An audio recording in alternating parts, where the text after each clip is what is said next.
Okay friends, यहाँ पे question है y is equal to e raise to 2x into bracket a plus b x. अब इसका हम डायरेक्टली अगर dy बाई डी एस करेंगे तो दो फंक्शन है, ई रेज टू 2x और into a plus b x, मतलब मल्टीप्लिकेशन रूल लगाना पड़ेगा डिफरेंशिएशन का। तो ये कांस्टेंट रहेगा, उसके बाद इसका डेरिवेटिव प्लस दूसरे में ये इसका डेरिवेटिव करेंगे और ये वाला कांस्टेंट रहेगा, तो वो प्रॉब्लमेटिक हो जाएगा। क्यों? क्योंकि जब हम इसका डेरिवेटिव करेंगे इसको कांस्टेंट रखेंगे तो उसमें a प्लस बी एक्स वैसा का वैसा आएगा। मतलब हमें तो क्या करना है, जब डेरिवेटिव करना है तो इन दोनों कांस्टेंट को रिमूव करना है, तो ये रिमूव नहीं होगी। दूसरे स्टेप में दूसरी टर्म में वो कांस्टेंट रखने की वजह से ये फिर से रिपीट होंगे, तो वो हमें जो हमारा जो एक्चुअल प्रॉब्लम है इसको रिमूव करना वो हम सॉल्व नहीं कर पाएंगे, ये फिर से रिपीट होते रहेंगे। तो इसलिए क्या करेंगे, इसको यहाँ पे इंडिविजुअली डेरिवेटिव करेंगे जिससे कि ये a और b रिप्लेस हो जाए स्टेप बाय स्टेप। ठीक है, उसके लिए इसको यहां से हटाना पड़ेगा, ये वाले फंक्शन को, एक फंक्शन को यहां से हटाना पड़ेगा। तो ये वाले फंक्शन को अगर यहां से हटा के यहाँ पे लाते हैं तो ये डिवीजन में आ जाएगा, y upon e raise to 2x upon में है ई रेज टू 2x को। तो अगर इसको ऊपर लिखते हैं तो क्या लिख सकते हैं, y into e raise to का पावर नीचे अगर 2x है ऊपर जाएगा तो क्या हो जाएगा माइनस 2x, और साइड में क्या रहेगा a प्लस बी एक्स। अब डेरिवेटिव करेंगे तो ये a और b अपने आप रिमूव हो जाएंगे। कैसे रिमूव होंगे, अगर इसका डेरिवेटिव करते हैं तो y का डेरिवेटिव पता है हमें, dy बाई डी एक्स। दो फंक्शन है, एक y है दूसरा ई रेज टू माइनस 2x है, तो अगर इसका करते हैं तो इसको कांस्टेंट रखेंगे उस time, e raise to minus 2x, फिर आएगा प्लस, अब y को कांस्टेंट रखेंगे और e raise to minus 2x, e raise to x का क्या होता है ई रेज टू x, तो ई रेज टू माइनस 2x का क्या होगा ई raise to minus 2x।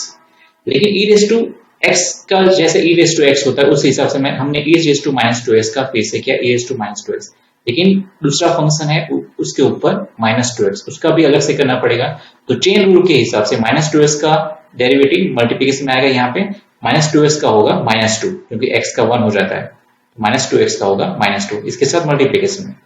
E raise to minus 2x का हुआ ई रेज टू माइनस 2x, उसके बाद चेन रूल के हिसाब से माइनस 2x का मल्टीप्लिकेशन में करेंगे तो माइनस 2x का आएगा माइनस 2, तो ये हुआ। उसके बाद यहाँ पे right hand side a constant है उसका हो जाएगा 0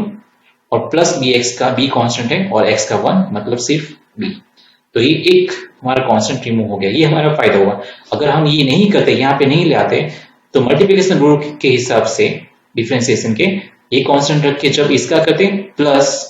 इसका करते और फिर इसको कांस्टेंट रखते तो फिर से a प्लस बी रिपीट होते और उसको रिमूव करना बहुत ही डिफिकल्ट हो जाता। इसलिए हमने इसको इंडिविजुअल करने के लिए इसको दूसरे फंक्शन को यहाँ पे लिया है। अब हमें दूसरी बार डेरिवेटिव करना पड़ेगा क्योंकि दो कांस्टेंट्स हैं, तो दूसरी बार डेरिवेटिव करेंगे तो ये dy बाई डी एक्स का d square y upon d x square हो जाएगा, तब ये वाला पार्ट कांस्टेंट रहेगा प्लस अब dy by d x constant रहेगा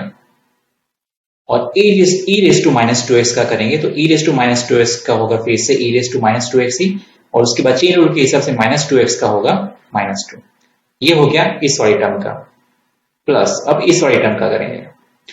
ये वाली टर्म में माइनस 2 को आगे लिख देते हैं, ये माइनस 2 को आगे लिख देते हैं और y e raise to minus 2x का ब्रैकेट में करते हैं। y e raise to minus 2x का y का करेंगे तो y का dy बाई डी एक्स होगा और तब ये ई रेज टू माइनस 2x को कांस्टेंट रखेंगे। ये मैंने माइनस 2 बाहर क्यों लिखा पता है ना, क्योंकि माइनस 2 कांस्टेंट है इसको बाहर रखते थे, और जो भी हम इसका मल्टीप्लिकेशन रूल के हिसाब से डेरिवेटिव करेंगे डिफरेंशिएशन करेंगे तो ये माइनस 2 दोनों के साथ, ये वाली टर्म के साथ भी और जब दूसरी वाली करेंगे तो उसके साथ भी मल्टीप्लाई होगा, इसलिए मैंने इसको बाहर लिखा है ब्रैकेट के, जिससे कि दोनों टर्म के साथ मल्टीप्लाई हो रहा है वो हमें पता चले। तो हमने ये वाला किया y का और ये कांस्टेंट रखा, फिर प्लस अब y को कांस्टेंट रखेंगे और e raise to minus 2x का करेंगे तो ई रेज टू माइनस 2x फिर से और माइनस 2x का होगा फिर से माइनस 2, और यहाँ पे इज इक्वल टू 0 तो अब चला गया, प्लस b का होगा कांस्टेंट इसलिए 0, तो हमारे दोनों जो कांस्टेंट थे वो अपने आप रिमूव हो गए। अब इसको मैं शॉर्ट फॉर्म में लिख देता हूँ, D square upon D square मतलब कौन सा हुआ y2 हुआ, तो ई raise to minus 2x y2, ये dy बाई डी एक्स मतलब y1 है और ये माइनस 2 मल्टीप्लिकेशन में तो माइनस 2 आगे लिख देते हैं तो ये प्लस माइनस माइनस हो जाएगा 2, dy बाई डी एक्स को y1 बोल देते हैं, y1 E raise to minus 2x। ये माइनस 2 यहाँ पे मल्टीप्लाई होगा तो ये हो जाएगा, ये प्लस है इसलिए माइनस 2 इसके साथ मल्टीप्लाई हो गया माइनस हो जाएगा, minus 2 e raise to minus 2x और dy बाई dx को y1 बोल देते हैं। ओके, फिर ये -2 इसके साथ भी मल्टीप्लाई होगा तो -2 और ये -2 हो जाएगा +4 y e raise to minus 2x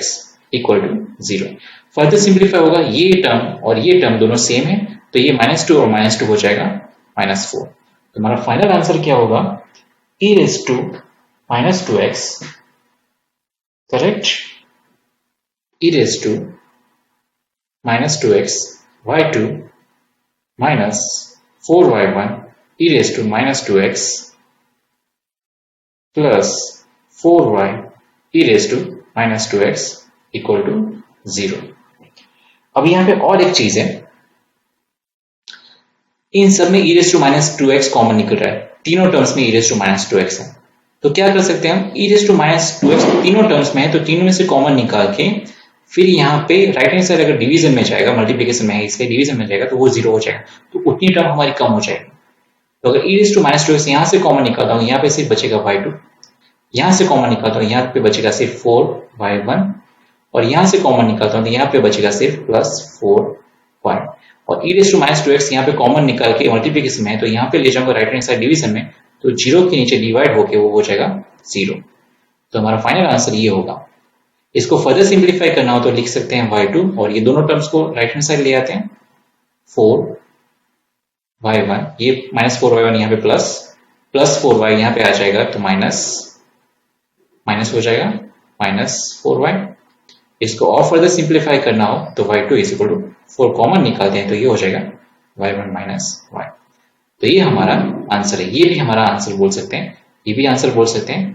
ये आंसर और फर्दर सिंप्लीफाई हो सकता था इसलिए हमने ये किया, तो ये भी आंसर तो है लेकिन ये और सिंप्लीफाई हो सकता है क्योंकि यहाँ पे e raise to minus 2x सब में कॉमन निकल सकता है और वो यहाँ पे जाके 0 हो जाता है, इसलिए हमने ये वाला आंसर चूज नहीं करना क्योंकि यहाँ पे e raise to minus 2x और फर्दर सिंप्लीफाई होके 0 हो रहा है। तो हमारा सिंप्लीफाइड आंसर ये है या तो फिर ये है या तो फिर ये है, तीनों में से कोई भी हो सकता है, राइट। आपको एग्जाम में डिपेंड्स अपॉन ऑप्शन डिसाइड करना है कि कौन सा आंसर टिक करना है या तो फिर कौन सा आंसर आपको लाना है अगर ऑप्शंस नहीं है। ओके, सभी ये तीनों आंसर सही है, कोई प्रॉब्लम नहीं है।